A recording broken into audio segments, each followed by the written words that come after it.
সম্বুদ্ধ বিরাটময় বুদ্ধের ধর্ম আর বিশুদ্ধ সর্বগুণে গুণান্বিত অনুত্তর পুণ্যক্ষেত্র বুদ্ধের শ্রাবক সংঘ এই ত্রিবিধ শ্রেষ্ঠ রত্নকে সর্বপ্রথমে স্মরণ করছি।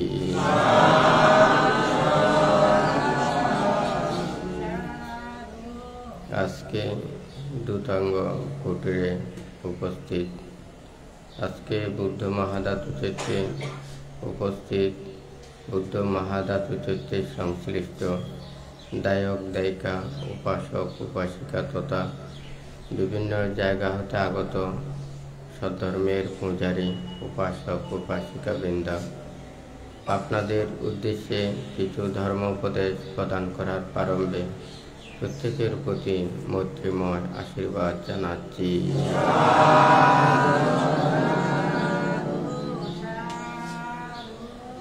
যে ধর্ম আদিতে কল্যাণ, মধ্যে কল্যাণ এবং পর্যাবসানে কল্যাণ, যে ধর্ম আচরণের মাধ্যমে সকল প্রকার দুঃখ থেকে নিবৃত্তি লাভ করা যায়, সেই ধর্ম শ্রবণের পূর্বে প্রত্যেকেই ত্রিরত্নের প্রতি শ্রদ্ধা উৎপন্ন করুন। কর্ম ও কর্মফলকে বিশ্বাস রেখে নীরবে ধর্ম শ্রবণ করুন।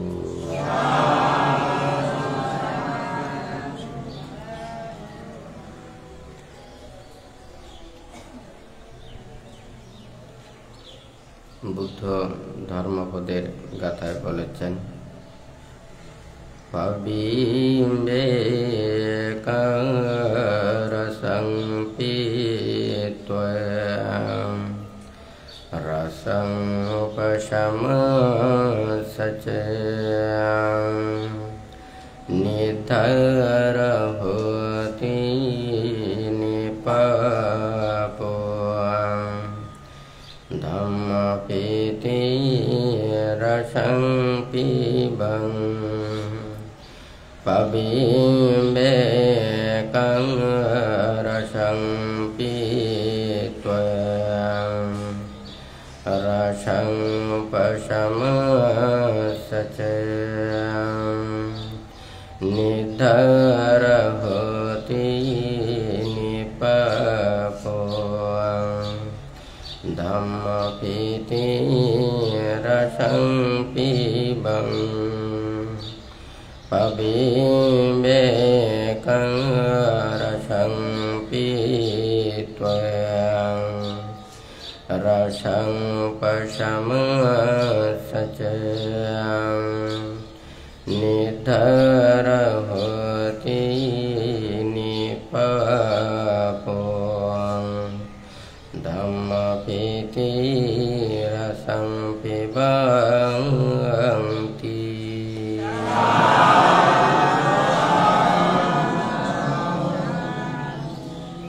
যিনি বিবেকজাত রস ও ক্লেশ উপশমজনিত রস আস্বাদন করিয়াছেন এবং লোকোত্তর ধর্মের প্রীতিরসে নিমগ্ন হইয়াছেন, তিনি নির্ভয় ও নিষ্পাপ হন।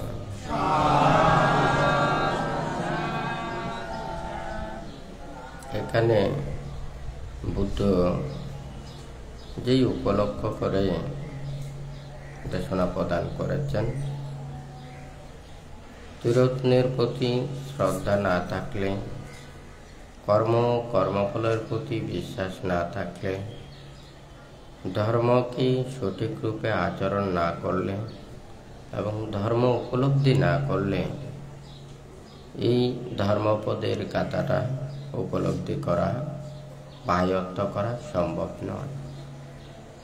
বুদ্ধ এখানে ফলের কথাটা বলেছেন, কারণ এখানে যিনি বিবেকজাত রস, এখানে যে বিবেকের কথা বলেছেন, বিরাগ চেতনা জাগ্রত হতে হবে, বৈরাগ্য চিত্ত জাগ্রত করতে হবে, অনাসক্ত চেতনা জাগ্রত করতে হবে।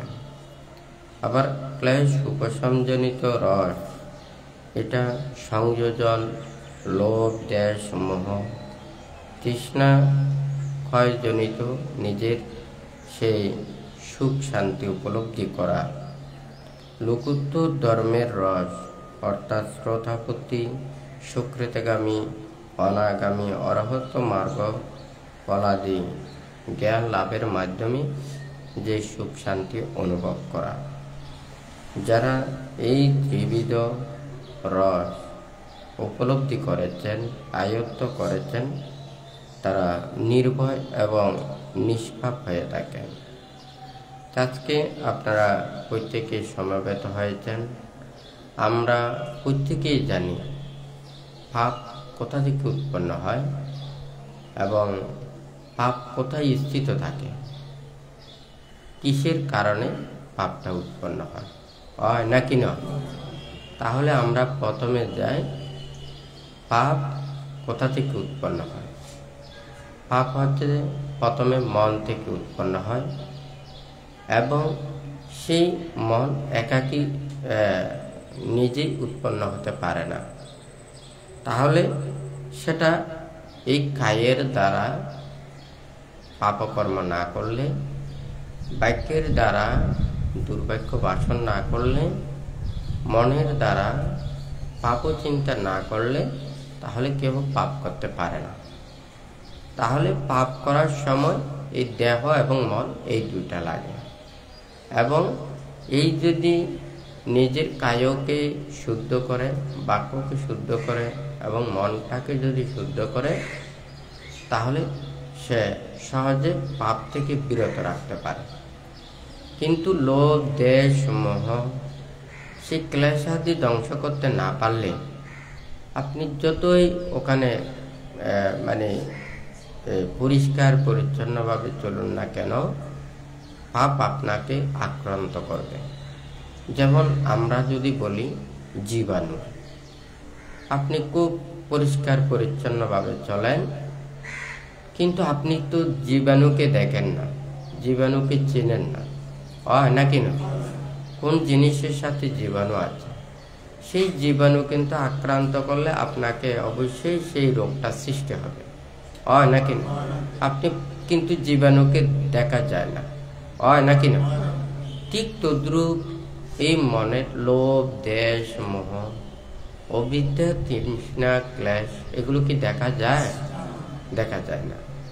তাহলে আমরা এগুলোকে আস্তে আস্তে দূরীভূত করার জন্য শিলে প্রতিষ্ঠিত হই এবং সৎ নিয়ম নীতিতে আমরা চলি, ধর্মের কাছে আসি।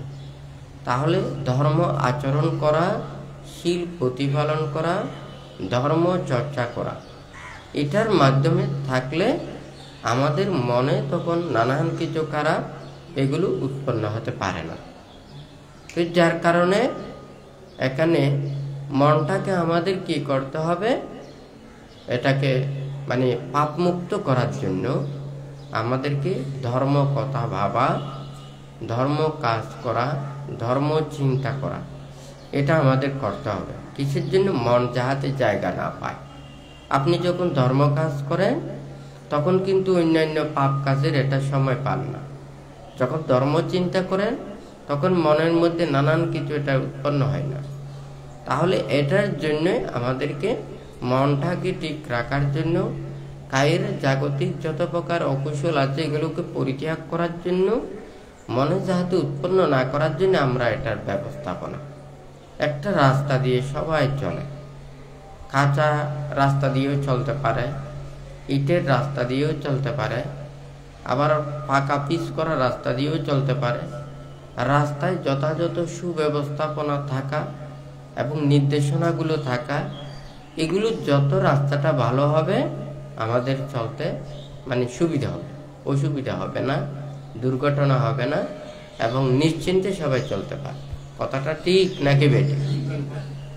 তাহলে ওখানে যেমন সে কাঁচা রাস্তা দিয়ে যে সুবিধা, পাকা সুবিধা মতো রাস্তা পিচ করা এবং যথাযথভাবে নির্দেশনা আছে, সেই রাস্তা দিয়ে চলা এক নয়। কারণ রাস্তাটা যত বেশি ওখানে ভালো থাকবে তত আমাদের চলাচলের সুবিধা হবে। ঠিক তদ্রূপেও আমাদের মনের মধ্যে পাপ দূরীভূত করার জন্য এখানে কারো কাছে ওখানে কি, কার কাছে কি পাপ আছে কেউ দেখবেন, কেউ কি দেখবে? কিন্তু নিজে নিজেকে দর্শন করতে পারে হ্যাঁ, নিজেই সেটাকে পরীক্ষা করতে পারে, তবে সেটা জ্ঞান থাকতে হবে, হয় নাকি না? আপনি মনে করেন ওখানে বাজারে গেছেন, সব কিছু দেখা যাচ্ছে, কিন্তু আপনি তো পরীক্ষা করে নিতে পারবেন না। ওখানে যখন বিভিন্ন ওনারা যন্ত্রপাতি কিংবা ওষুধপত্র দিয়ে এগুলো পরীক্ষা নিরীক্ষা করে এখানে কোনো খারাপ কোনো কিছু আছে কিনা, জীবাণুযুক্ত কোনো কিছু আছে কিনা, তাহলে এটা আমরা শুধু এমনি চক্ষু দিয়ে দেখি, কিন্তু আমরা পরীক্ষা করে নিতে পারবো না, হয় নাকি না? তাহলে কে কতটুকু মনের মধ্যে পাপ রয়েছে, অন্যায় রয়েছে, কলুষতা রয়েছে, এটা কিন্তু প্রথমে নিজেই দর্শন করে, হয় নাকি না? তাহলে আমরা যদি নিজেকে মুক্তির পথে আসতে চাই, ভালো পথে আসতে চাই, আমরা সব সময় ভালো কর্মপন্থা গ্রহণ করব, হয় নাকি না? তাহলে নিজের দর্শনটা বড় জিনিস। আমি যদি না চাই, তাহলে অন্য কেউ ওখানে অনেক কিছু করতে পারে, আইন দিয়েও করতে পারে, বিভিন্ন শাস্তি দিয়েও করতে পারে, নীতিমালা দিয়েও করতে পারে, কিন্তু এটা যথাযথভাবে হবে না। আমরা কয়দিন থাকবো, হয় নাকি না? যিনি চান তিনি কয়দিন থাকবেন, তাহলে উনি যখন থাকবেন না, তখন আর এটার প্রতি যথাযথভাবে নিয়মগুলো মেনে চলবে না। তাহলে আমাদের নিজের মুক্তির কর্মপন্থা নিজেকে সাধতে হবে। এখানে কেউ কাউকে পাহারা দেবে না, কেউ কাহাকে এটা তদারকি করবে না, তবে ধর্ম তদারকি করবে, ধর্মই অনুশাসন করবে। কেউ যদি বলে যে না, এটা আমি অনুশাসন করতেছি, তাহলে এটা দিয়ে কখনো সম্ভব না। ধর্মের অনুশাসনে আসতে হবে। আমাদেরকে অনুশাসন করবে কে? ধর্ম। ধর্মের আইন নিয়ম নীতি আমাদেরকে অনুশাসন করবে। আমরা যদি ধর্মকেই যদি না মানি, ধর্মের উপদেশও যদি গ্রহণ না করি, তাহলে আমরা ধর্মের অনুশাসনে এসে কোনো কিছু লাভ করতে পারবো না, এবং ধর্মের আশ্রয়ে থেকেও আমাদের কোনো কিছু লাভ করা সম্ভব নয়, হয় নাকি না? তো এখানে পান্তে যে কথাটা প্রথমে বলেছেন, মন থেকে এই ভাবগুলো উৎপন্ন হয়। হ্যাঁ, লোভ, দেশ, মোহ, অবিদ্যা, তৃষ্ণা, ক্লেশ আদির জায়গায় স্থান হচ্ছে যে মন, হয় নাকি না? মনে করেন মনটা তো দেখা যায় না, আপনি কায়টাকে ঠিক করেন, বাক্যটাকে ঠিক করেন, তাহলে মনে কি একা মনে মনে কাজ করতে পারবে? সে কাজ করতে পারবে না। তাহলে আমাকে এই কায়টা যাতে মনটাকে ধর্মমুখী যাহাতে থাকে, সেই জন্য আমাদেরকে কি করতে হবে? কায়টাকে শুদ্ধ করতে হবে, বাক্যটাকে শুদ্ধ করতে হবে। এই কায় বাক্যকে শুদ্ধ করার জন্য আমাদেরকে প্রাথমিকভাবে শীল দিয়েছে, কায়ের দ্বারা যাতে দুষ্কর্ম না করে, পাপকর্ম না করে। তাহলে বাক্যের দ্বারা যাতে মিথ্যা, বিতা, কটু, বেদ, দুর্বাক্যগুলো ভাষণ না করা। তাহলে মনের দ্বারা চিন্তা না করা, পাপ চিন্তা না করা। এখানে তিনটা বিষয়, একটা বাক্য, একটা কায়, আর একটা হচ্ছে মন। আমার মনটা খুবই অস্থির এবং বিক্ষিপ্ত। মনটাকে স্থির রাখার জন্য ওখানে ধ্যানের কথা বলেন, হয় নাকি না? কারণ একটা জায়গায় মনটা স্থির থাকে না। হ্যাঁ, মন এক জায়গাতে বসে থাকলেও কিন্তু মন বসে থাকে না। সারাদিন যা কাজকর্ম করে, চিন্তা করে, হ্যাঁ, এগুলো নিয়েই সব কিছু ভাবে। তাহলে মনটা সব সময় বাহ্যিক এগুলো নিয়েই ব্যতিব্যস্ত থাকে। এখন মনটাকে যদি আমি স্থির করতে না পারি, তাহলে আমি মনটাকে ওখানে এই পাপমুক্ত, ক্লেশমুক্ত কিভাবে করব? তাহলে মনটাকে স্থির করতে হবে। মনটাকে স্থির করার জন্য আমাদেরকে কায় এবং বাক্য শুদ্ধ করতে হবে। কায়কে যদি আমরা শুদ্ধ না করি, বাক্যকে যদি শুদ্ধ না করি, তাহলে মনটাকে স্থির করা সম্ভব না। আপনি কায়ের দ্বারা কোনো পাপ কাজ করেন না, অন্যায় করেন না, কারো ক্ষতি করেন না, যেটা স্পর্শ করলে মানুষেরা খারাপ বলবে, অবৈধ বলবে, অন্যায় বলবে। আপনি সেই স্থান, সেই দ্রব্য থেকে যদি আপনি দূরে থাকেন, কর্ম থেকে দূরে থাকেন, তাহলে কেউ আপনাকে খারাপ বলতে পারবে না, আপনাকে দোষ দিতে পারবে না।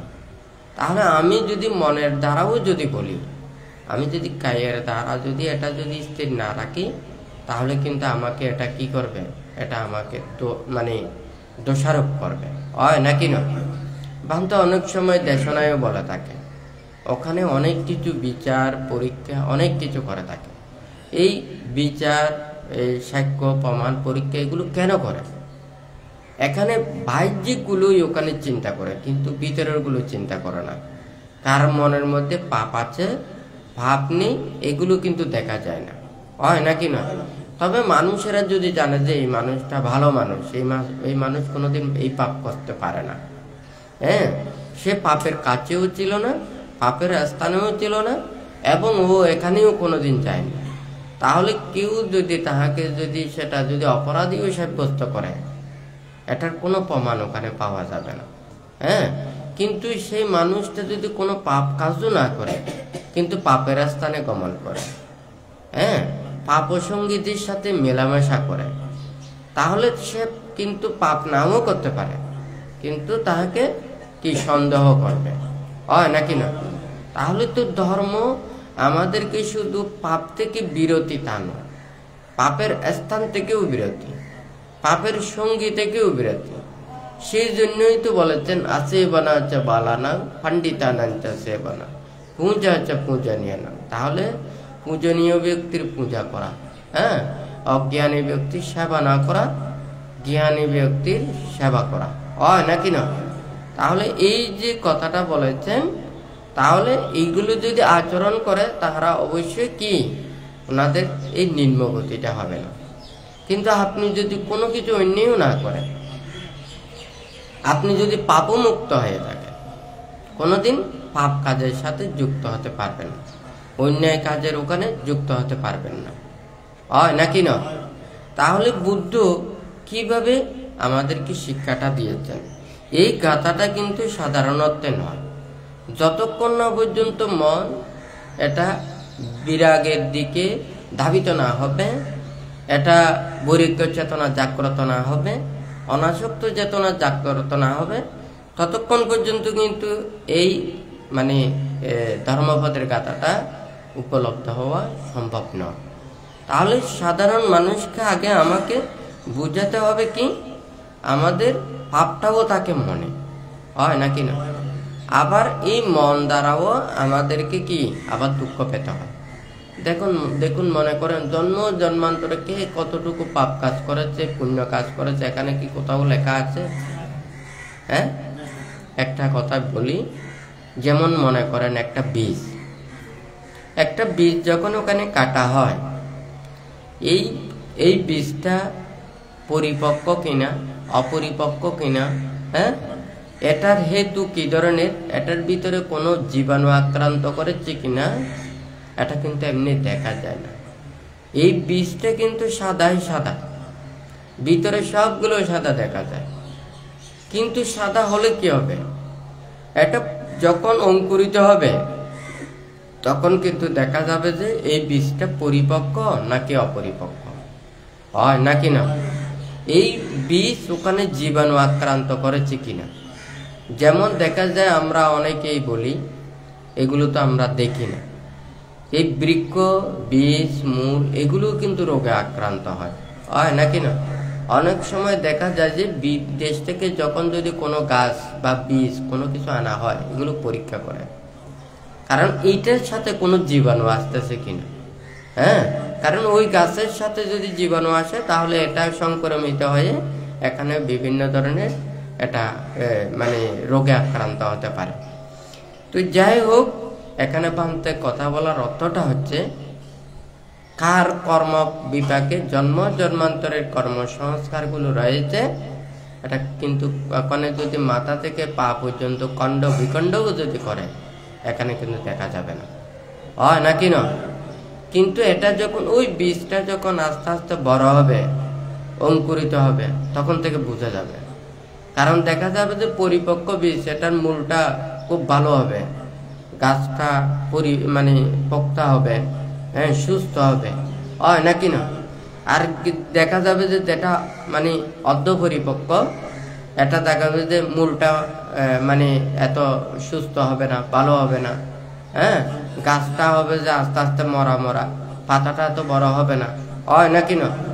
তারপরে দেখা যাবে যে যেটা সম্পূর্ণ অপরিপক্ক, এটা মোটেও ওখানে মানে কোনো রকমে ওই শিকড়টা বাহির হয়ে ওটা আস্তে আস্তে মরে যাবে, হয় নাকি না?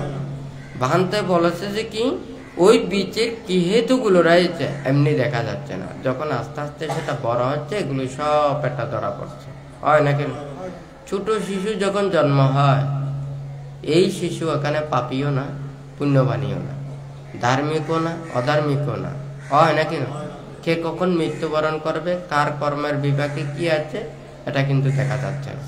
কিন্তু যখন আস্তে আস্তে সে বড় হবে, তার সংস্কারগুলো, স্বভাবগুলো এটা আস্তে আস্তে প্রস্ফুটিত হচ্ছে, হয় নাকি না? কেউ চঞ্চল, কেউ ভদ্র, কেউ কথা শুনে, কেউ কথা শুনতে চায় না, কেউ দুষ্ট প্রকৃতির, কেউ শান্ত প্রকৃতির, হয় নাকি না? তখন কিন্তু আস্তে আস্তে আস্তে আস্তে ওই মানে এই জন্মান্তরের হেতুগুলো দেখা যায়। হ্যাঁ, তাহলে কর্মের বিভাগগুলো থাকলে দেখা যায় বিভিন্ন রোগে আক্রান্ত হয়, বিভিন্ন মানে রোগে কষ্ট পায়। আবার দেখা যায় একেবারে শরীরটা সুস্থ রয়েছে, কিন্তু দেখা যায় মানসিক শান্তি নেই, অশান্তি, হয় নাকি না? টাকা আছে, পয়সা আছে, ধন দৌলত আছে, সব কিছু আছে, দেখা যায় যে ওখানে পারিবারিক অশান্তিগুলো ভোগ করে, হয় নাকি না? কিন্তু যাদের টাকা পয়সা আছে তাদেরও অশান্তি, আবার টাকা পয়সা যাদের কাছে নেই তাদেরও কিন্তু আবার এইভাবে অশান্তি নেই, দুইজনে মিলে মিশে ওখানে কথাবার্তা বলে চলে, হয় নাকি না? তাহলে ওখানে কর্মের বিপাক দেখুন, শরীরকেও আক্রান্ত করে, মনটাকেও আক্রান্ত করে, এখানে কিন্তু দেখা যায়। সবাই ওখানে আজকাল তো মানুষকে বোঝানোর জন্য অনেকটা সহজ, কিন্তু বিশ্বাস করানো কঠিন। হ্যাঁ, বোঝানো সহজ, বিশ্বাস করানো কঠিন। কিন্তু আমরা সবাই জানি, সবাই বলে এই প্রতিটা মোবাইলে ওখানে মেমোরি রাখে, হয় নাকি না? তো এই মেমোরি অর্থাৎ যেটা ধারণ করে রাখে, আমরা মেমোরি বলি কি স্মৃতি রাখা। হ্যাঁ, তাহলে স্মৃতিটাই হচ্ছে যে মেমোরি। তাহলে পুরো ওখানে যা কিছু রেকর্ড করছে, ছবি তুলছে, ভিডিও তুলছে, সব কিছু কোথায় জমা থাকে? মেমোরিতে, হয় নাকি না? আমাদের জন্মান্তরের যত সংস্কারগুলো, এগুলো সবাই কোথায়? মনে, চিত্তে, হয় নাকি না? আমরা কিন্তু এটা বুঝাতে কিন্তু সহজ, কিন্তু উপলব্ধি করা কঠিন। হ্যাঁ, এমনি বোঝানো সহজ, কিন্তু উপলব্ধি করা কঠিন। কেন? আমরা তো এই মেমোরিটা তো ডিলিট করলে সব কিছু সাথে সাথে এগুলো চলে যায়, কিন্তু আমাদের মনের পাপগুলোকে সহজে এটার মতো ডিলিট করতে পারি না। কেন পারি না? কারণ আমাদের অবিশ্বাস, অশ্রদ্ধা, অভক্তি, হ্যাঁ, জন্মান্তর আমরা বিশ্বাস করতে পারি না, হয় নাকি না? কর্মফল বিশ্বাস করতে পারি না, আমরা নির্বাণ মুক্তির এটা যথাযথভাবে এটা আচরণ করতে পারি না, উপলব্ধি করতে পারি না, যার কারণে আমাদের মনটা সবসময় লৌকিকের দিকে দেখে। হ্যাঁ, কি কোনো মানুষ যদি উল্টে লাভবান হয়, এই মানুষটা কিভাবে লাভবান হচ্ছে, আমরা লৌকিকটা দেখছি, আমরা কিন্তু পারমার্থিক এটা দেখতেছি না। তার মধ্যে কি কতটুকু শান্তি হচ্ছে নাকি অশান্তি হচ্ছে, সে কি পাপ করছে নাকি অন্যায় করছে, নাকি ভালো পথে চলছে, এটা আমরা দেখতেছি না, শুধু লাভটা দেখতেছি। এই লাভের কারণে কিন্তু আমরা নিজের পারমার্থিকটা হারাচ্ছি। যেমন ওখানে সবাই যদি কর্মবলকে বিশ্বাস করত, জন্মান্তরকে বিশ্বাস করত, নির্বাণ এবং মুক্তিকে যদি বিশ্বাস করত, তাহলে অন্যায় করতো না, পাপ করতো না। আমি যদি পাপ করি, অন্যায় করি, অপরাধ করি, আমাকে শাস্তি না দিলেও আমাকে শাস্তি পেতে হবে, এই জন্মে হোক, পরবর্তী জন্ম হোক, পরকালে হোক। এটা যদি আমাদের মনের মধ্যে থাকে, তাহলে আমরা কি পাপ কাজ করব? হ্যাঁ, যেমন মনে করেন আপনাদেরকে সবাইকে যদি বলি জ্বলন্ত ওখানে চুলা থেকে আপনারা হাত দিয়ে ওখানে কি করেন, ওখানে কয়লা নিয়ে আসেন, আপনারা কেউ আনবেন? আনবেন না। কেন আনবেন না?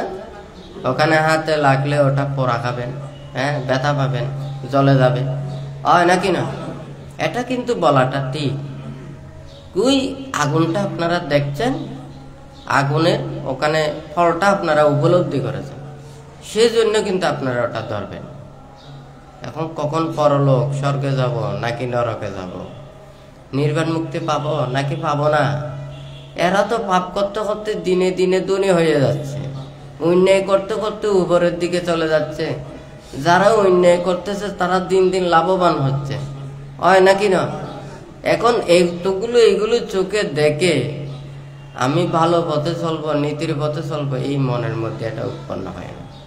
হ্যাঁ, কিন্তু আপনারা দেখুন, যারা এই পাপ এবং অন্যায় কর্মপথ দিয়ে যখন আস্তে আস্তে উপরের দিকে উঠে, এটা কিন্তু একদিন না একদিন ধ্বংসপ্রাপ্ত হবে।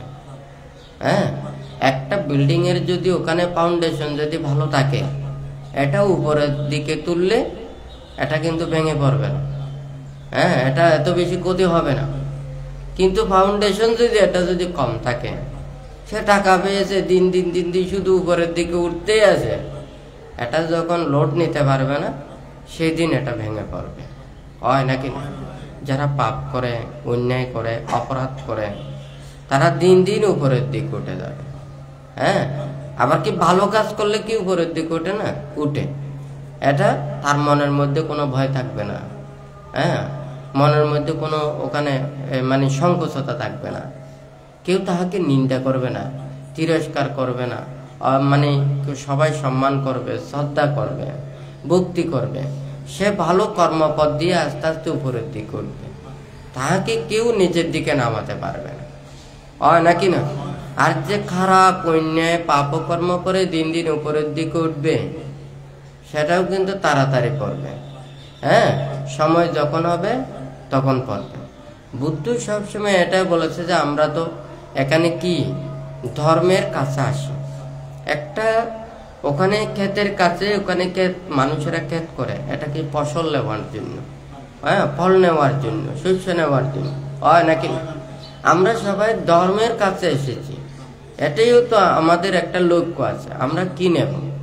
আমরা পুণ্য নেব, আমরা সৎ জ্ঞান নেব, আমাদের মনের যাহা কিছু পাপ আছে এগুলোকে দূরীভূত করব, আমরা কায় বাক্যকে শুদ্ধ করব। এটার জন্য তো আপনারা ধর্মের কাছে এসেছেন, হয় নাকি না? তাহলে নীতির পথে চলার জন্য ওখানে বলা হয়, হ্যাঁ, কিন্তু অন্যায় কাজের জন্য নয়, হয় নাকি না? তাহলে মন থেকে যদি দূরীভূত করার জন্য যদি চিন্তা করেন, ভাবেন, হ্যাঁ, তাহলে আপনাদের কি এখানে যেমন ওখানে শিলাদি নিয়েছেন, তাহলে শিলাদি নেওয়া এটা নিজের কায়কে শুদ্ধ করা, হ্যাঁ, মনের পাপগুলোকে দূরীভূত করা। আমাদের মনের মধ্যে যদি এগুলোকে পাপগুলোকে দূরীভূত করতে পারি, তাহলে আপনারা জাগতিক যা কিছু বানতে অনেক সময় দেশনায় বলেছেন, একজন দৈনিক কর্মচারীও সৎ পথে চলতে পারে, আরেকজন উচ্চ শিক্ষিত হলেই ওনারাও সৎ পথে চলতে পারে, আর যারা যদি দৈনিকও কর্ম করেন তারাও অন্যায় পথে চলতে পারে। আবার যদি উচ্চ শিক্ষিত যদি হয়, মন যদি খারাপ হয়, তারাও খারাপ পথে চলতে পারে। তাহলে দেখুন, জীবন চলার জন্য আপনার লেখাপড়া, বিদ্যা, শিক্ষা, শিল্প, বাণিজ্য এগুলি সব কিছু প্রয়োজন। এটার জন্য ধর্ম কোনো মানা করে না। তবে যেই ব্যবসা বাণিজ্য করলে অপরজনের ক্ষতি হয়, অন্য প্রাণীর নষ্ট হয়, মানুষের জীবনযাত্রার ক্ষতি হয়, পাপ উৎপাদিত হয়, এগুলোকে বর্জন করতে বলেছে। যখন নেশা দ্রব্য এগুলোকে যদি ব্যবসা বাণিজ্য করেন, প্রাণী বাণিজ্য যদি করেন, হ্যাঁ, মানুষ যেগুলোর মাধ্যমে ক্ষতিগ্রস্ত হয় এগুলোর যদি ব্যবসা বাণিজ্য করেন, এগুলো পরিত্যাগ করতে বলেছেন, হয় নাকি না? অর্থাৎ এই জীবনযাত্রা, এই যা কিছু কর্ম করেন, এটাও আপনার জীবনের জন্য। আপনি যদি যেই কর্ম করতে গিয়ে যদি আপনার জীবনের হুমকি হয়, অনিশ্চয়তা হয়, ভয় উৎপন্ন হয়, মৃত্যু ভয়ে যদি আক্রান্ত করে, তখন কিন্তু ওই কর্ম করতে গিয়ে জীবন নিয়েও টানাটানি হয়, নানান ধরনের অস্বস্তি, ভয় এবং সংকোচতা, নানান কিছু এগুলো উৎপন্ন হয়, হয় নাকি না? তাহলে ধর্মের কাছে এসে আপনারা কিসের জন্য? পুণ্যের জন্য, মনের পাপগুলোকে দূরীভূত করার জন্য, কায় বাক্যকে শুদ্ধ করার জন্যই আপনারা ধর্মের কাছে আসেন, হয় নাকি না? তাহলে আমাদের যা কিছু আপনারা সংসারের মধ্যে থাকেন, সংসারের মধ্যে অনেক কিছু দায় দায়িত্ব রয়েছে, যেমন মঙ্গলসূত্র বাঁধতে ওখানে বলেছেন মাতা পিতাকে সেবা যত্ন করা, পরিবার পরিজন স্ত্রী পুত্রদেরকে ওখানে ভরণ পোষণ করা, জ্ঞাতি মিত্রদেরকে সেবা যত্ন করা, হ্যাঁ, যথাকালে যথাসময়ে ধর্মকথা ধর্ম শ্রবণ করা, ভাব কাজ থেকে বিরত থাকা, হ্যাঁ। তো ওখানে এই 38 প্রকার মঙ্গল, ওখানে যারা মঙ্গল চায়, প্রকৃত সুখে শান্তিতে থাকতে চায়, তাহাদের উদ্দেশ্যে ওখানে দেশনা করেছেন, হয় নাকি না? তাহলে আপনাদের কাজকর্ম করতে এখানে কোনোটা মানা করে না, হয় নাকি না? সৎ পথে চলার জন্য, নীতির পথে চলার জন্য বুদ্ধ উপদেষ্টা দিয়েছেন। তাহলে আমরা এই ধর্মের কাছে এসে আমাদের যদি মনটাকে যদি এইভাবে পবিত্রতা অনুকরণ করতে না পারি, মনের মধ্যে যদি লোভ উৎপন্ন হয়, দেশ উৎপন্ন হয়, হিংসা উৎপন্ন করে, এটা তো ধর্ম নয়, হ্যাঁ। তবে কিছু পেতে হলে তো কিছু ছাড়তে হবে, হয় নাকি না? কিছু বড় কিছু পেতে চাইলে ছোট কিছু ত্যাগ করতে হবে, হ্যাঁ।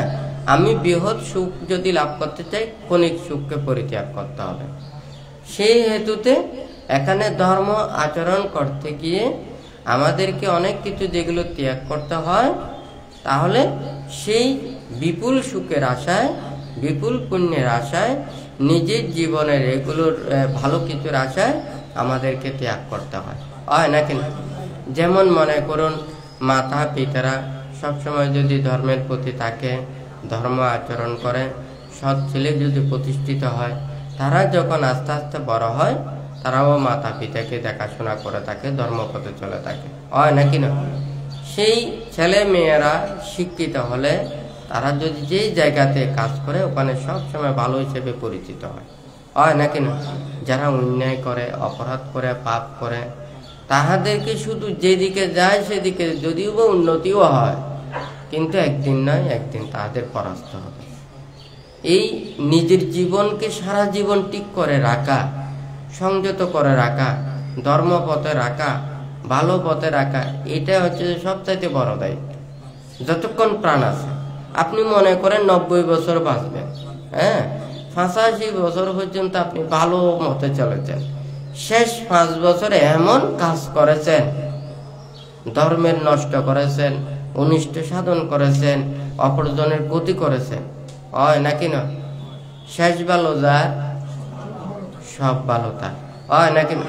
কিন্তু ভালোরও বিচার হবে, খারাপেরও বিচার হবে, হয় নাকি না? কিন্তু শেষে যখন হয়ে যাবে, মনে করেন যোগ বিয়োগ করে থাকেন, শেষের অঙ্কটা যদি বড় হয়, হ্যাঁ, তাহলে লাভও হতে পারে, ক্ষতিও হতে পারে, কারণ এটা যোগ বিয়োগ করলে ফলাফল কোনটা আসবে। শেষে যদি ওটা যদি মনে করেন বড় অঙ্কের যদি এটার ক্ষতির হয়, তাহলে ক্ষতি তো হবেই, হয় নাকি না? সে মানে 85 বছর পর্যন্ত খুব ভালো থাকলো, শেষ 5 বছরে একেবারে সবগুলোকে শেষ করলো, হয় নাকি না? একটা বান দিয়েছেন অনেক বছর ধরে, আর এটা যখন মনে করেন ওখানে বানটা যদি ভেঙে যায়, তাহলে ভাঙতে কতক্ষণ লাগে, হয় নাকি না? বেশিক্ষণ লাগে না। তো যাই হোক, বানতে যে ধর্মপদের গাথাটা বলেছেন, এই গাথাটা উপলব্ধি করার জন্য আমাদেরকে অনেক উপরে যেতে হবে, মনের মধ্যে বিরাগ চেতনা জাগ্রত হতে হবে, সেটা নিজের অনাসক্ত চেতনা জাগ্রত হতে হবে, তখনই আস্তে আস্তে এই মানে এই ধর্মপদের অর্থটা উপলব্ধ হবে। যেমন নির্ভয় হওয়া এবং নিষ্পাপ হওয়া, চতুর অপায়ের ভয়, জন্ম মৃত্যুর ভয়, তৃষ্ণা আসক্তির ভয়। তাহলে এই কর্মগুলোকে এখানে সিরিয়ালভাবে বুদ্ধ দেশনা করেছেন একটা বিবেকজাত রস, অর্থাৎ মন অনাসক্ত বিরাগ চেতনার দিকে জাগ্রত হতে হবে, অর্থাৎ ধর্মমুখী হতে হবে। তো এই দ্বিতীয়টা হচ্ছে যে ক্লেশ উপশমের রস, একজন মনে করেন রোগী, তারপর হচ্ছে যে রোগের চিকিৎসা করা এবং পূর্ণাঙ্গ সুস্থ হওয়া। তা আমরা যদি এখানে বলি, একজন খুব ভালো ডাক্তারের সান্নিধ্য লাভ করা, অর্থাৎ ভালো টেস্ট চিকিৎসা করে ভালো প্রেসক্রিপশন পাওয়া, সঠিক প্রেসক্রিপশন পাওয়া, হয় নাকি না? এরপর হচ্ছে যে যতক্ষণ পর্যন্ত সেটা সুস্থ না হবে ততক্ষণ পর্যন্ত যথাযথভাবে কি করা, ওখানে ওষুধপত্র খাওয়া, এটা যত্ন নেওয়া এবং চাওয়া। হ্যাঁ, এটা হচ্ছে যে ক্লেশ উপশম জনিত রস। তারপরে হচ্ছে যে কি, এখানে লোকোত্তর ধর্মের রস, শ্রোতাপত্তি, সুকৃতগামী, অনাগামী, অরহত, নির্বাণ সত্য উপলব্ধি করা। তাহলে যদি একটা ডাক্তারে যদি ওখানে কোর্স দেয়, তাহলে এই পূর্ণাঙ্গ কোর্সগুলোকে ওখানে কি, তাহাকে মনে করেন ওখানে 4টা কোর্স দিয়েছে, 4টা কোর্স কমপ্লিট করতে হবে, হয় নাকি না? প্রথম কোর্সটা যখন শেষ করবে তাহলে রোগের ওখানে 1/4 ওখানে উপশম হবে, হয় নাকি না? এইভাবে 4টা কোর্স যখন সে কি কমপ্লিট করবে তাহলে সে পূর্ণাঙ্গ সুস্থ হবে। এখানে প্রথমটা হচ্ছে যে কি, মানে এই সঠিক ডাক্তারের কাছে আসা, প্রেসক্রিপশন পাওয়া, রোগ নির্ধারণ করা। তা আমরা তো সবাই বুদ্ধের কাছে এসেছি, হয় নাকি না? ধর্মের সাক্ষাৎ লাভ পেয়েছি। হ্যাঁ, আমাদেরকে ধর্মপথে চলতে হবে, নীতির পথে চলতে হবে। হ্যাঁ, তাহলে ধর্মকে উপলব্ধি করতে হবে, আমাদেরকে বিশ্বাস করতে হবে। আমরা যদি বিশ্বাস না করি, আমরা সঠিকভাবে আচরণ না করি, তাহলে কিন্তু আমাদের কি এটা লাভ করা সম্ভব নয়। তা আজকে ওই বানতে বলেছে যে কি, মানুষদেরকে এমনি বোঝানো সহজ কিন্তু উপলব্ধি করানো কঠিন, হয় নাকি না? সবাই মেমোরির কথা জানে, ওখানে ডিলিট করা যায় খুব সহজ, হয় নাকি না? আপনারা মন থেকে পাপগুলোকে দূরীভূত করুন, এভাবে ডিলিট করুন, অন্যায় দুশীলতা এগুলোকে ডিলিট করুন। তাহলে নিজেকে যদি এগুলো চায়, আমরা নির্বাণ মুক্তির কর্মপথে, ধর্মপথে এসে আমরা প্রকৃত শান্তি লাভ করতে পারবো, হয় নাকি না? এটা তো আর জোর করে কোনো কিছু বলতে হবে না। যার যার পাপগুলো, যার যার অন্যায়গুলো, দুশ্চিন্তাগুলো, অপরজনের অনিষ্ট চিন্তা, অমঙ্গল কামনা, হয় নাকি না, এগুলো নিয়ে যত বেশি চিন্তা করে মন আরো বেশি ওখানে কলুষিত হয় নাকি না? আপনি মনে করেন এই মন থেকে এগুলোকে যদি দূরীভূত করতে পারেন, কায়ের পাপগুলোকে যদি দূরীভূত করতে পারেন, বাক্যের দ্বারা যত প্রকারের দুর্ভাগ্যগুলো এগুলোকে পরিত্যাগ করতে পারেন, তাহলে তো এমনিই তো ওখানে সুখ শান্তি যা কিছু এগুলো আপনার সামনেই ওখানে চলে আসবে, হয় নাকি না? তো যাই হোক, আপনারা প্রত্যেকেই এই বুদ্ধের কথাগুলো ভাববেন, এগুলোকে যথাযথভাবে বিশ্বাস করে নিজের আয়ত্ত করতে পারবেন। বুদ্ধজি বলেছেন, ধম্ম হবে রক্ষাতি ধম্মাচারী, ধর্ম আচরণকারীকে রক্ষা করেন। আমরা যদি নিজে ধর্মপ্রাণ হই, ধার্মিক হই, ধর্মপ্রাণ, নিজের মন প্রাণ ধর্মের কাছে সঁপে দেওয়া, অথবা নিজের প্রাণের মতো ধর্মকে ধারণ করা, এটার নাম হচ্ছে যে ধর্মপ্রাণ, হয় নাকি না? কিন্তু আমরা তো সবাই ধর্মপ্রাণ বলি, হয় নাকি? প্রাণের সাথে কয়জন ধর্ম ওখানে নিতে পেরেছেন, রাখতে পেরেছেন, এটা বলাটা খুব কঠিন, হয় নাকি না? তবু সবাইকে তো আমাদের ভালো বলতে হবে, খারাপ তো বলতে পারবো না, হয় নাকি না? এখন যদি আমার দুঃখের কথাটা যদি আপনাদের বলে আপনাদের শুনতে খারাপ লাগবে, হয় নাকি না? তাহলে আমরা চাইবো আমরা অপরজনকে দুঃখ কেন দেব? আমরা নিজের কর্মফলটা নিজে ভোগ করছি, তাহলে আমি আমার নিজের দুঃখের কথা বলে অপরজনকে দুঃখ দেওয়াটা ঠিক না, হয় নাকি না? সেই জন্য আমরা প্রত্যেকের মঙ্গল কামনা করি, প্রত্যেকের ভালো কিছু এটাই চাই, হয় নাকি না? খারাপ মানুষ খারাপ কাজ করে, বুদ্ধির সময়ও তো ওখানে অনেক পাপী ছিল, হ্যাঁ, অনেক দোষী ছিল, হ্যাঁ, অন্যায় পাপকর্মে ওখানে ছিল। বুদ্ধ বলে না যে এটা মানে আমি তাকে অভিশাপ দিয়েছি, এটা নয়। যে যেমন কর্ম করবে ঠিক সেরূপে ফল ভোগ করবে, হয় নাকি না? আমি জোর করে তো ওখানে পাপের বিপাকগুলো ওখানে ভোগ করাতে পারবো না, তাহলে যার যার কর্মের বিপাক সে কিন্তু ভোগ করবে। কিন্তু আমরা তো নিজেই শাস্তি দিতে চাই।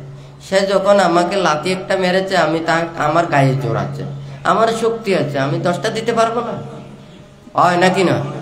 কিন্তু আমরা কি করি, আমরা কর্মের বিপাকটা এটা মেনে নিতে চাই না। আমার গায়ে জোর আছে, আমার শক্তি আছে, আমার এটা দিয়ে আমাকে শাস্তি দিতে হবে। দেখুন, সে একটা কর্ম সৃষ্টি করেছে, যখন সে একটা কর্ম সৃষ্টি করেছে একটা লাথি দিয়ে, আমি যদি তাহাকে 10টা দিই, আমি 10টা কর্ম সৃষ্টি করলাম, সে করেছে কিন্তু একটা, আমি করলাম 10টা। আমার গায়ের জোর, আমার ক্ষমতার জোর, আমার প্রভাব জোর, আমার শক্তির জোরে কিন্তু আমি আরো 10টা সৃষ্টি করলাম। তা আমি ওখানে নিজে জ্ঞানের চাইতে আরো বেশি অজ্ঞানী হলাম। যে মানুষ অন্যায় করে, সে যতটুকু পাপ করে, যে ক্ষমা করতে পারে না, সে কিন্তু আরো বেশি পাপ করে। কেন? মনে করুন আপনি পাপ করেছেন, তাহলে আপনি কর্মের বিপাক আপনি ভোগ করবেন, এবং আপনি অন্যায় করেছেন, আপনিও কিন্তু অন্যায়ের শাস্তি পাবেন, হয় নাকি? কিন্তু আমি আপনাকে ক্ষমা করতে পারলাম না, তাহলে তার প্রতি আমি মৈত্রী উৎপন্ন করতে পারলাম না, তাহলে আমার মনটা আরো বেশি হিংস্র হয়ে যাবে, তার প্রতি রাগ থাকবে, তার প্রতি ক্ষোভ থাকবে, তার প্রতি বিদ্বেষ থাকবে। এটা কিন্তু এই জন্ম নয়, জন্ম জন্মান্তরে কালী যক্ষিণীর মতো ফল ভোগ করতে হবে। কথাটা সত্য নাকি মিথ্যা? তাহলে সে যদি ক্ষমা করতে পারে, সে যদি মৈত্রী দিতে পারে, তাহলে ওই কালী যক্ষিণীর মতো জন্ম জন্মান্তরে এগুলো কি, এই শত্রুতামিগুলো থাকতো না। সে যখন অন্যায় করেছে, সে অন্যায়ের বিপাকগুলো সে ভোগ করবে, হয় নাকি না? দেখুন, বুদ্ধির জন্ম জন্মান্তরে অনেক প্রকারে বুদ্ধিসত্ত্ব অবস্থায় দেবদত্ত কি করেছেন, প্রতিটা জায়গায় শুধু বুদ্ধির শত্রুতামি করেছেন, হয় নাকি না? স্যার, কোন জন্মে বুদ্ধ দেবদত্ত কি শত্রুতামি করেছেন? এখানে কোনো রেকর্ড আছে? শেষ জন্মেও উনি যখন মুক্তির কর্মপথে এসেছেন, তখন তাহাকে কিন্তু প্রব্রজ্যা দিয়েছেন। কথাটা সত্য না মিথ্যা? উনি যদি প্রব্রজ্যা না দিতেন, তখন কিন্তু বলতেন যে উনি জন্ম জন্মান্তরে শত্রুতামি করেছেন। উনি যখন মুক্তির কর্মপথের জন্য প্রার্থনা করেছেন, ওনাকে মানে দীক্ষা দেয়নি। এখন কথাটা বোঝা গেছে? বুদ্ধ প্রথম থেকেই এটা মৈত্রীর প্রদর্শন দেখাইছেন, ক্ষমার প্রদর্শনটা দেখাইছে, হয় নাকি না? তাহলে যে অন্যায় করে, সে মুক্ত হতে চায়, ক্ষমা চায়, তাহলে যে ক্ষমা করতে পারে না, তাহলে সে আরো বেশি পাপ কাজ করে, অর্থাৎ মনটা আরো বেশি ক্লিষ্ট হয়, হয় নাকি না? তাহলে আমরা যদি সেইভাবে যদি নিজের জীবনকে গঠন করতে পারি, তবে আমাদের আইন নিয়ম নীতি এটা তো কোনো আমাদের না, সবাই আমরা দেশে আছি, দেশের নিয়ম নীতিতে আমাদের চলতে হবে, হয় নাকি না? আমার জন্য ফ্যাসিলিটি দিতে পারে, কিন্তু আপনার জন্যও তো না। কারণ আমার জন্য দিতে পারে কি, হয়তো আমি মিথ্যা কথা বলি না, অন্যায় কাজ করি না, কারো ক্ষতি সাধন করি না, কাউকে দুঃখ দিতে চাই না, হয়তো আমার জন্য ফ্যাসিলিটি দিতে পারে, হয় নাকি না? কিন্তু কিন্তু আপনাদেরকে তো সেই ফ্যাসিলিটি দেবে না, কারণ আপনার প্রতি তো সেই বিশ্বাস নেই। আপনি মিথ্যা কথা বলেন, অন্যায় কথা বলেন, অন্যায় কাজ করেন, হয় নাকি না? সেই ধরনের সমস্যা হয়। যেমন আমি যদি ডাক্তারের কথাটা বলি, পারিবারিক ডাক্তার এবং হসপিটাল ক্লিনিকের ডাক্তার যে অপরিচিত, একটু পারিবারিক ডাক্তার হলে উনি সব কিছু চিনেন, জানেন, কে কোন পথে চলে, সে তার প্রতি একটা বিশ্বাস থাকে, হয় নাকি না? ও সব সময় চায় মানে কমে যাহাতে ওকে যাতে সুস্থ করা যায়, সে আমাকে দোষারোপ করবে না, আমার যদি কোনো ভুল ত্রুটিও হয়ে থাকে সে এটাকে মেনে নেবে, হয় নাকি না? সে আমার কিন্তু ক্ষতিও করবে না, অবিশ্বাস অন্যায় বা আমার সামান্য ভুল হলে সেটাও কিন্তু কপিয়ত চাইবে না। কিন্তু যেই রোগী, তাকে আমি চিনি না, আমার প্রতি প্রসন্ন না,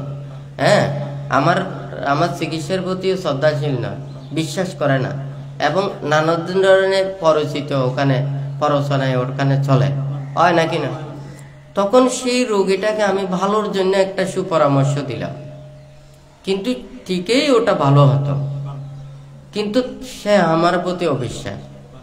যখন তাকে আমি ওখানে দিলাম, তখন অন্য ডাক্তারের কাছে গেল, তো ডাক্তারে গেল, তোমাকে এই ওষুধটা কেন দিল, কোথায় টেস্ট, কোথায় ওখানে এই কোথায় রিপোর্ট কোথায়? সে বলছে যে এগুলো তো আমাকে এগুলো দেয় নাই।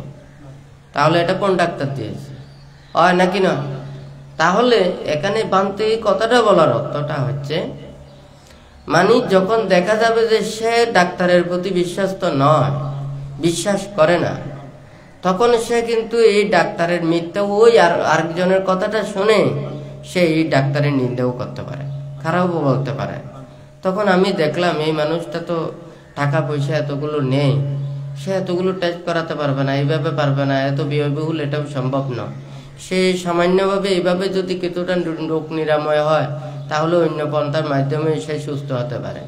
তার অবস্থাটা দেখে কিন্তু এই কথাটা বলেছে, হয় নাকি না? তখন কি তার বন্ধুটা শত্রু হয়ে যাবে, শত্রুটা বন্ধু হয়ে যাবে।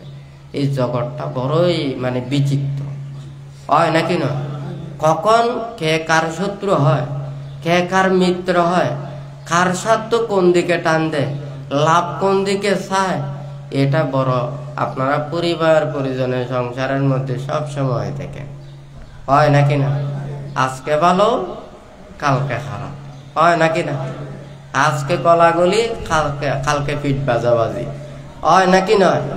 দেখা যায় ওখানে স্বার্থ যেদিকে টান পড়বে কি এই দিকে মানুষেরা হিংস্র হয়ে যায়। তাই যাই হোক, এতগুলো বোঝানোর আমার প্রয়োজন নেই, তবে আমার দিকটা হচ্ছে ধর্মের দিকটা বোঝানো, হয় নাকি না? আমরা যদি অপ্রয়োজনের দুঃখ যদি না দিই তাহলে আমরা কোনোদিন নিজেরা দুঃখ পাবো না। হ্যাঁ, মন তো এখানে দেখা যাবে। হ্যাঁ, আচ্ছা, মনে আপনাকে কি ওখানে কেউ যদি দেখতে না পায় মনে আঘাত দিতে পারবে? দেহটাতে আঘাত দিতে পারবে, আপনাকে ওখানে তিলে তিলে ওখানে কষ্ট দিতে পারবে, এমনকি আপনাকে হত্যা করতে পারবে, হয় নাকি না? কিন্তু আপনার মনে আঘাত দিতে পারবে না, মনের মধ্যে পাপ উৎপন্ন করাতে পারবে না। তো ধর্ম তো এই মনটাকে ওখানে প্রোটেকশন দেয়, হয় নাকি না? তাহলে ঠিক তদ্রূপ আমরা ধর্মের আশ্রয়ে এসে মনটাকে পবিত্র এবং শুদ্ধ করে যাতে মুক্ত করতে পারি, সেটাই আমাদের ধর্ম, আচার আচরণ যা কিছু শিক্ষা, এটাই আমাদের কাম্য হতে হবে, হয় নাকি না? তাহলে আমরা ধর্মের কাছে এসে প্রত্যেকে সেটা ধর্মের ফল লাভ করতে পারবো, হয় নাকি না? তো যাই হোক, এখানে অনেক কথাটা এসেছে, নিজের কায় বাক্য মনটাকে সংযত করা, মনের পাপগুলোকে দূরীভূত করা, আমরা কায়ের দ্বারা অকুশল কর্মগুলোকে পরিত্যাগ করে যতক্ষণ না পর্যন্ত ধর্মের প্রতি শ্রদ্ধা, ভক্তি, বিশ্বাস এটা যদি আমাদের না থাকে, ত্রিরত্নের প্রতি শ্রদ্ধা না থাকে, কর্মফলের প্রতি বিশ্বাস না থাকে, তাহলে আমরা কোনোদিন ভালো পথে আসতে পারবো না। এখানে বানতে দেশনা দিচ্ছেন, কত মানুষ এখানে শুনছে। অনেকেই বলবেন যে আমরা সৎ উপদেশ সেটা শুনতে পারি, আমরা তো বুদ্ধির প্রতি শ্রদ্ধা নিতে পারবো না। হ্যাঁ, তা আমরা যদি এটা মনে করি একটা ভালো ডাক্তার, সেই ডাক্তার কি করে চিকিৎসা করে, হয় নাকি না? আমরা যখন রোগে আক্রান্ত হই তখন কিন্তু আমরা ভালো ডাক্তার চাই, কেন? আমরা সুস্থ হওয়ার জন্য, রোগ থেকে নিরাময়ের জন্য। বুদ্ধ এখানে লোভ, দেশ, মোহ ধ্বংসের জন্য উপদেশ দিয়েছেন, তৃষ্ণা ক্ষয়ের জন্য উপদেশ দিয়েছেন, আমাদের কায়িক, বাচনিক, মানসিক যত প্রকার পাপকর্মের পাপ চেতনাগুলোকে দূরীভূত করার জন্য উপদেশ দিয়েছেন। আমরা যদি বুদ্ধকে সেই রূপে যদি আমরা যদি মেনে নিই তাহলে ওখানে আর অন্য কোনো কিছু আসে না। আমরা যেমন রোগ মুক্তির জন্য আমরা ডাক্তারের শরণাপন্ন হই, ঠিক তদ্রূপ বুদ্ধ একজন ত্যাগী, উনি মুক্ত পুরুষ, উনি সর্বসংযোজন চিহ্নকারী, উনি মানুষদেরকে সব পরামর্শ দেন, সব উপদেশ দেন, কারো ক্ষতির কামনা করেন না। তাহলে উনি আমাদেরকে যদি সৎ উপদেশ দেয়, সেই সৎ উপদেশের মাধ্যমে যদি আমাদের মনের পাপগুলোকে যদি দূরীভূত করি, তাহলে উনি তো আমাদের কোনো খারাপ চান না, হয় নাকি না? ডাক্তাররা কি সেবা, পূজা, নানান কিছু এগুলো করলে ওনারা কি মানে আনন্দিত হয়? আনন্দিত হয় না। ওনারা ডাক্তাররা যথাযথ চিকিৎসা করলে যদি রোগীরা সুস্থ হয়, রোগ থেকে মুক্ত হয়, তখন ওই ডাক্তাররা সবচাইতে বেশি খুশি হয়, হয় নাকি না? আবার যদি ডাক্তারের চেতনাটা যদি মনে করেন ওটা সেইভাবে মনোযোগী না হয়, তাহলে সেটা অন্য ব্যাপার। কিন্তু ওনার চিন্তা চেতনার লক্ষ্য হওয়া উচিত একজন রোগীকে সুস্থ করা, হয় নাকি না? ঠিক তদ্রূপ বুদ্ধরও এটা কি, যারা মুক্তিকামী সত্য রয়েছে তাহাদেরকে মুক্তির পথে আনা, আমাদের মনের মধ্যে বিরাগ চেতনা জাগ্রত হওয়া।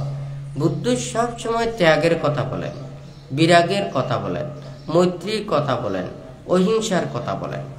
নাকি না সকল সব্যে সত্তা সুখতম, নাকি না নিব্বানাং পারামাং সুখাং, নাকি না।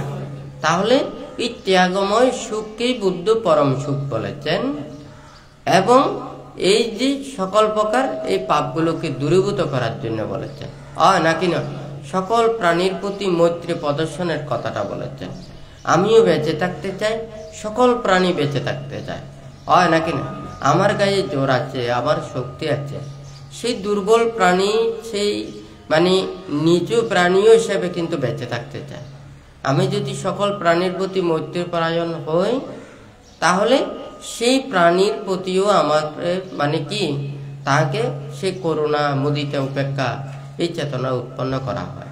তাহলে আমিও সুখে থাকি, অপরজনেরও সুখ কামনা করি। বুদ্ধ সবসময় এই কথাটা বলেন। আমরা যদি সেই কথাকে যদি বলি, তাহলে এই বুদ্ধের উপদেশ এটা সবাই মেনে নেবে। মানঞ্চা পাজানাতি ধাম্মে চা পাজানাতি। আমাদের এই যদি চক্ষুটা যদি না থাকে, যেমন মনে করুন সে জন্মান্ধ, চোখ দুইটা নষ্ট হয়ে গেছে, তাহলে সেই পুরো পৃথিবীর যদি যত দর্শনীয়, যত মনোরম, সব জায়গায়ও যদি কোটি কোটি টাকা খরচ করে, বিমানও যদি ভাড়া করে, পুরো পৃথিবীকেও যদি দর্শন করাতে চায়, তার কোনো লাভ হবে না। কেন? কারণ তার দুইটা চোখ নেই। সেই চক্ষু না থাকলে এগুলো কোনো লাভ নেই।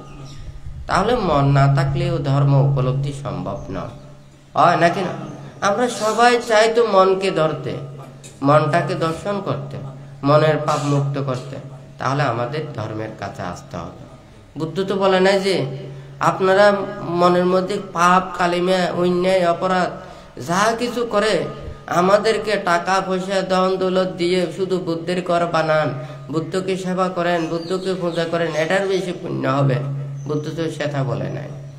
বুদ্ধ বলেছেন যে কি, আপনারা শীল প্রতিপালন করলে, বিনয় রক্ষা করলে, ধর্ম আচরণ করলে, ধর্ম উপলব্ধি করলে আপনি সব চাইতে বেশি ধর্মের ফল লাভ করতে পারবেন।